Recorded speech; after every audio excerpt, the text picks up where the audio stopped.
Real Madrid tidak pernah datang ke sebuah pertandingan dengan rasa takut. Mereka datang dengan sejarah, dengan piala, dengan keyakinan bahwa dunia sepak bola selalu memberi jalan untuk mereka. Tapi, malam itu, di hadapan mereka berdiri seorang pria yang tidak membawa sejarah sebesar Madrid, tidak membawa skuad termahal, bahkan tidak membawa rasa hormat dari media. Namanya Jose Mourinho. Dan malam itu, ia datang bukan untuk bertahan. Ia datang untuk menantang keangkuhan. Kalau lu suka cerita-cerita sepak bola yang bukan cuma soal skor, tapi juga soal ambisi dan harga diri, subscribe dan follow Dongeng Sepak Bola, biar lu gak ketinggalan kisah berikutnya. Sekarang, mari kita mulai. Awal 2000-an, Real Madrid adalah simbol kekuasaan sepak bola. Galacticos, nama-nama besar, stadion megah, dan satu keyakinan yang selalu hidup, Madrid tidak mungkin dipermalukan oleh klub kecil. Bagi Madrid, ini hanya satu laga lagi.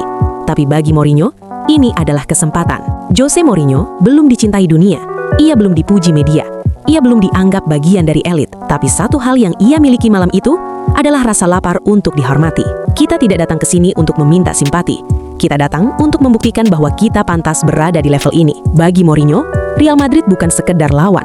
Mereka adalah simbol sistem yang selalu memandang kecil klub seperti Benfica. Peluit dibunyikan. Madrid menguasai bola. Benfica bertahan dengan disiplin. Dan di pinggir lapangan, Mourinho berdiri tenang, seperti seseorang yang sudah melihat akhir cerita. Madrid menyerang.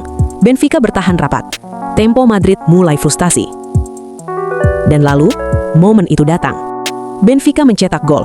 Bukan lewat sihir, bukan lewat keberuntungan, tapi lewat rencana. Gol itu bukan hanya mengubah skor.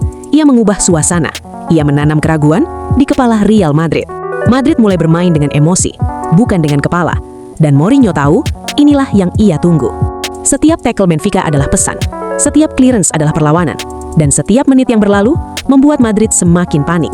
Ketika pertandingan berakhir, mungkin skor tidak terlihat seperti bencana bagi Madrid. Tapi, malam itu, aura kekebalan mereka runtuh. Media mulai bicara. Nama Mourinho mulai disebut. Bukan sebagai pelatih kecil, tapi sebagai ancaman. Dan Mourinho, ia tidak merayakan berlebihan. Karena bagi dirinya, ini baru awal. Malam itu, ia tidak hanya mengalahkan Real Madrid.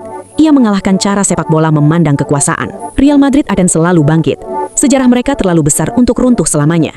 Tapi sepak bola selalu punya satu pelajaran kejam. Tidak ada nama yang terlalu besar untuk dilukai oleh keyakinan. Dan malam itu, Jose Mourinho membuktikan satu hal. Dalam sepak bola, keangkuhan selalu menemukan malamnya sendiri untuk dihancurkan. Itu saja pembahasan kali ini. Gue pamit, ini Dongeng Sepak Bola. Tempat di mana sepak bola selalu punya ceritanya sendiri. See you di video berikutnya.